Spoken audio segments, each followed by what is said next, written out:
Wish You Were Here, where did that guitar riff come from? I'm always asked about the guitar playing on this song, which is funny because it's one of my favorite guitar parts ever. It's so simple, but it's so effective. Well, the story goes that Roger Waters, who is the main songwriter for Pink Floyd at that point, well, supposedly, and this is just a rumor, okay, I'm just repeating what I've heard. Supposedly, when David Gilmour was playing the riff, he was inspired by the sound of a subway train going by.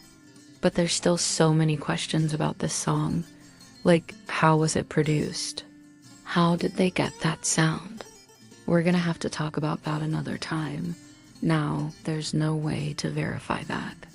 But if you listen to the song, and if you're like a gearhead like me, you can almost picture the train in your mind. There's something about the way that the guitar sounds that has that effect. He was walking through New York City, and he was struck by the amount of sirens and the general chaos of the city. And he started to miss the peace and quiet of the English countryside. And that's where the song came from. That's where the lyric came from. Dave Gilmour, legendary guitarist for Pink Floyd, he does this thing. He just takes these simple ideas and he makes them so moving. And it's one of the things that I love about learning his songs. I wanted to put a little bit of that train sound into the piece. So I used an effect called double tracking, where you record yourself twice and then you pan one side to the left and one side to the right.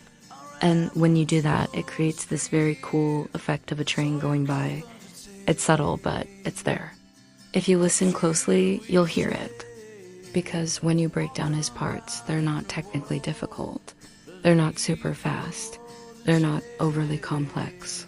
But he plays with such feeling and such dynamics that it moves you emotionally in a way that no other guitarist can.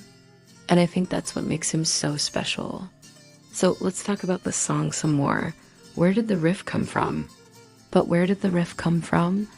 When I learned this song for my classical guitar series, I wanted to capture that.